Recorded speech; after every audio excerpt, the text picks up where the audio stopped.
At one point, I said I had 3 stories about the Beastie Boys, and I do.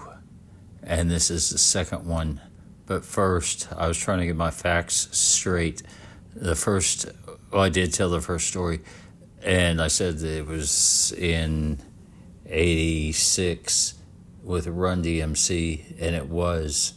But I looked up trying to find the second time I saw them in Oklahoma City, and it makes sense. It appears it was a year later, also with Run DMC. It just seems weird that, I don't know, maybe they were so successful the first time around. But I was looking it up, and I found this guy, Chuck Davis. I don't know if you guys know him.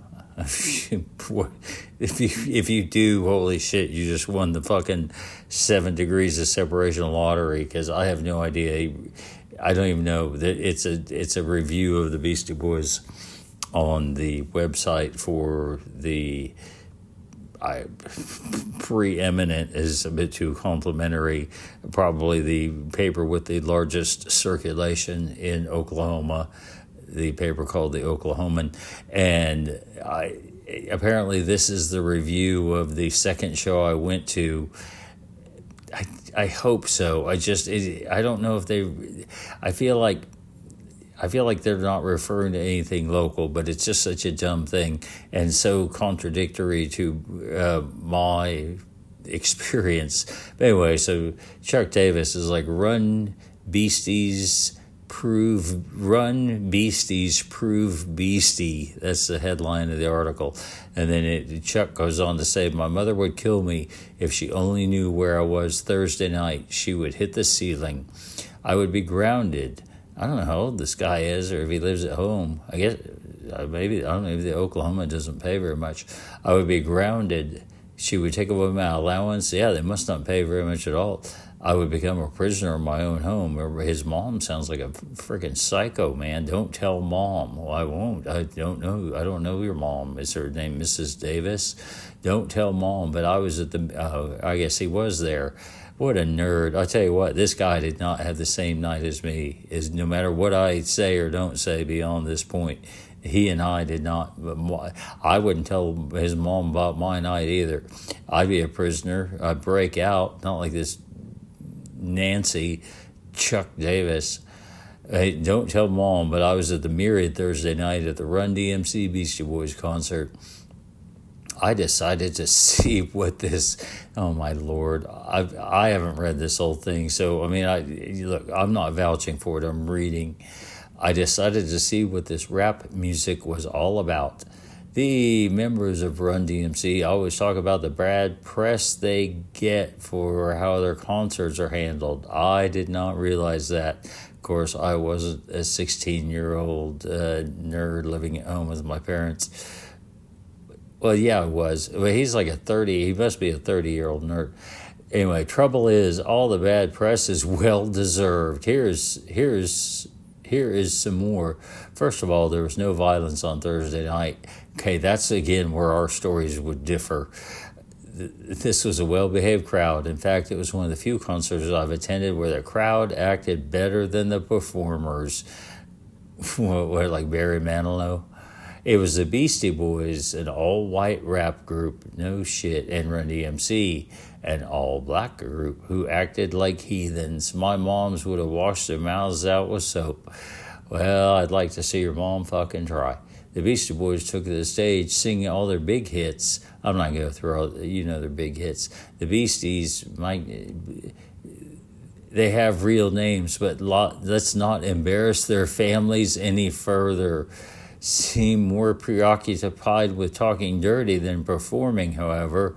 Mike D, who seems to have the talent of opening a beer can with one hand, went through 13. This guy is such a fucking asshole. This guy is the wet blanket that would put out the entire fire at the Myriad. His counting, Mike D opened a beer with one hand, went through 13 12-ounce brewskis. Yes, I'm sorry, I hadn't read ahead. Yes, I counted them. Oh, he must have been having so much fun. During the 45-minute show, I don't remember, I was there, I don't remember, it was 45 minutes. That's kind of a rip-off. This guy is so tedious. I was probably the only one in the crowd who was over 18. Okay. Well, maybe if I went to a Barry Manilow concert, I'd be the only one in the crowd under 60. So I was the only one. To me, the Beastie Boys, no talent whatsoever, and Run DMC, overrated at best. Speak a foreign language. Oh my God, what an asshole! I mean, holy shit! I don't like to get on social media and burn people up unless they're a politician who is acting like a complete jerk. So I probably won't get on Chuck Davis. But Chuck Davis has ruined this whole story. It's already almost 6 minutes in. But the second time I went to the Beastie Boys concert, I'm not going to tell you anybody's name. And we went, and I guess I couldn't remember the second band at the second time I saw the Beastie Boys. But apparently, according to Chuck Davis and another source, what's really fucked up is this Chuck Davis guy. He wrote this article about the show, and then he wrote another article about the show from another news site that sourced him, and he didn't say that stuff. He said less. It wasn't any more interesting. I still don't like him, but.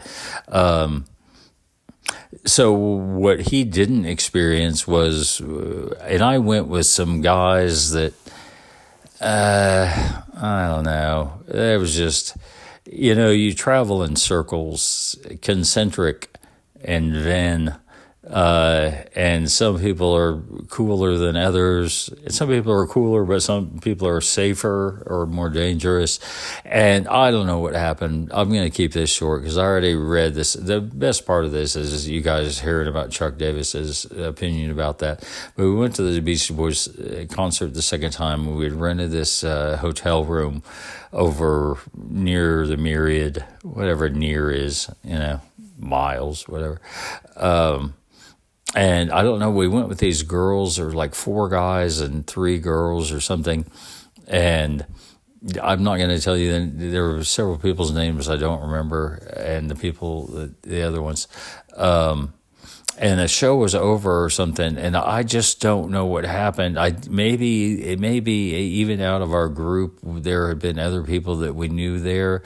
And this asshole Chuck Davis is talking about violence at he said he didn't see any. Well, he wasn't in the parking garage, like the underground thing, because we were leaving, and I just remember like 2 or 3 guys that I knew-ish. I knew them, ran up, and they were like, I don't even know, man. It was a long time ago, but like, this giant brawl, like 20 people, or black and white, black versus white.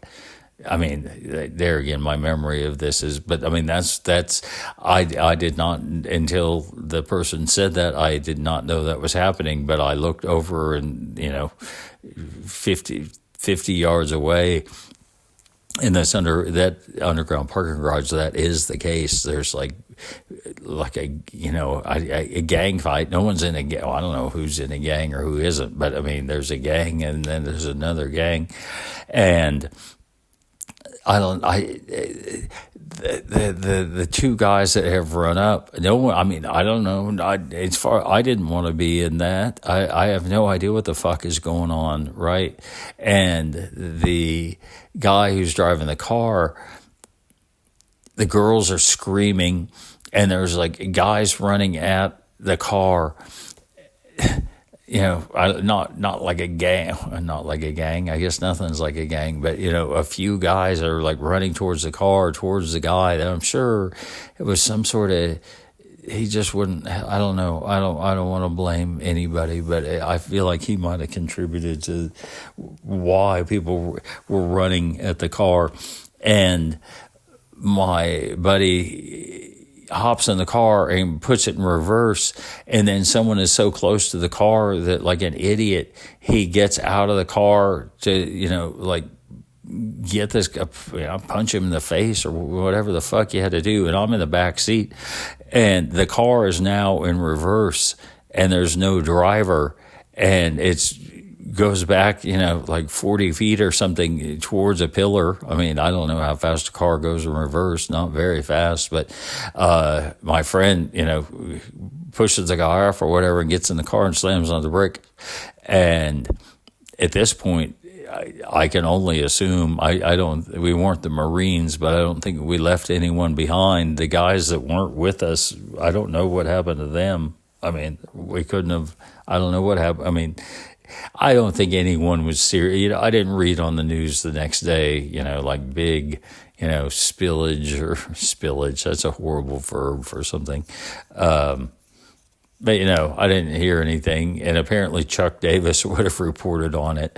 So, but it was just weird. We went back to the hotel, and then, like, the two other guys and two girls, they all left the hotel. I don't know where they went. I mean, this was after the show and stuff, so it was pretty late, but they went somewhere, and the only person in the room was me and this girl that I kind of knew from high school. I think she was like a grade lower than me.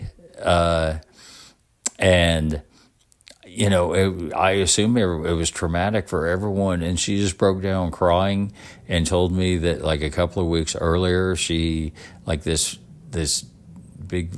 fireman had come on to her. I'm not going to say it was, a crime, but she was crying about how, she was just so traumatized by this event. I don't know how she met a fireman or whatever, but, so that was a horrible ending. The first night I went to the Beastie Boys, I went up meeting that dragon lady, and I mean, that didn't work out great. But this one was just like I had to observe a gang fight in an underground parking lot. And then this girl crying to me about this fireman. And, firemen do such great work. I met a fireman later in life under different, I didn't meet him, but I had a friend who was a fireman. I wouldn't say he was the greatest guy. He was kind of dodgy, but he just made some bad choices. I don't think he was a violent anything, he was just, I don't know, he made bad investments, and he moved out. He divorced his young bride, not illegally young, but young bride, after like a year or something. My parents lived next door to him, and he moved out, or his wife moved out, and then he moved out. And when he moved out, he took his dog but left his cat. He took his dog but left his cat. I don't remember what the cat's original name was. I named it Chase, and kept it until its death. I mean, for 8 years or something after that. But what an asshole to leave your cat. And he also had promised me at one point, he was like, oh, I'm getting some big, I don't know why he thought I was interesting when I was next door. But he was like, oh, I'm getting this big settlement from asbestos. He's a fireman, so he was getting all this money and he's like, oh, when I get all this money, you're such a good guy and stuff. I was telling him about how I'd been to Europe, and he's like, oh, well, it's all the three of us, me and my wife, and you will all go to Europe, for a big vacation or whatever. I'm like, oh yeah, that's just, that sounds good. All right. And then, his wife and him divorced, and he moved out and left his cat.